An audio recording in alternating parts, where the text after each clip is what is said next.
தூத்துக்குடியில் கார் விபத்துக்குள்ளானதில் மருத்துவக் கல்லூரி மாணவர்கள் 3 பேர் பலி என்ற அன்னை செய்தி.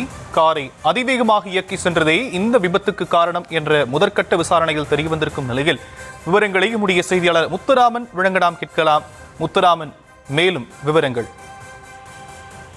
வணக்கம் ஷாம். தூத்துக்குடியில் இன்று அதிகாலை தூத்துக்குடி அரசு மருத்துவக் கல்லூரி மாணவர்கள் கார் கட்டுப்பாட்டை இழந்து விபத்து ஏற்பட்டு 3 பேர் பலியானார்கள். தூத்துக்குடி அரசு மருத்துவமனைக் கல்லூரியில் 4ஆம் ஆண்டு படித்து வரும் திருப்பத்தூர் மாவட்டத்தை சேர்ந்த சரண் மற்றும் முகிலன் புதுக்கோட்டை மாவட்டத்தை சேர்ந்தவர், ராகுல் ஜெபஸ்டியான் கோயம்புத்தூரை சேர்ந்தவர், சாருபன் தூத்துக்குடியை சேர்ந்த கீர்த்திகுமார் ஆகியோர் அதிகாலை 2:50 மணியில் ரோஜ் பூங்கா அருகே காரில் சென்று கொண்டிருந்த போது விபத்து ஏற்பட்டு 3 பேர் சம்பவ இடத்திலே உயிரிழந்துள்ளனர் மற்றும் 2 பேர் தூத்துக்குடி அரசு மருத்துவமனையில் சிகிச்சை பெற்று வருகின்றனர். இரவு மழை பெய்த கொண்டிருந்த காரணத்தினால் அதிவேகம் அந்த கார் கட்டுப்பாட்டை இருந்து அங்குள்ள மரத்தின் மீது மோதியது. இதில் சம்பவ இடத்திலே ராகுல் ஜெபஸ்டியான் சார்பான் ஆகியோர் பரிதாபமாக உயிரிழந்தனர். காயம்பட்ட முகிலன் என்பவரை அரசு மருத்துவமனை அழைத்து செல்லும் வழியில் பலியானார்கள். மேலும் சரண் மற்றும் கீர்த்திகுமார் ஆகியோர் அரசு மருத்துவமனையில் சிகிச்சை பெற்று வருகின்றனர்.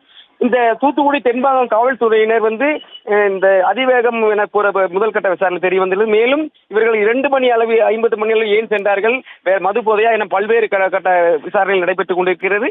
ஆனால் இந்த 3 பேர் உடல்களில் ஒருவர் உடல் மட்டும் தீயணைப்புத்துறையினர் மீட்டுதான் இந்த ஒப்படைத்தனர். மேலும் இந்த பணியை குறித்து தூத்துக்குடி அரசு மருத்துவமனை பெரும் சோகத்தை ஏற்படுத்தியுள்ளது. ஷாப்.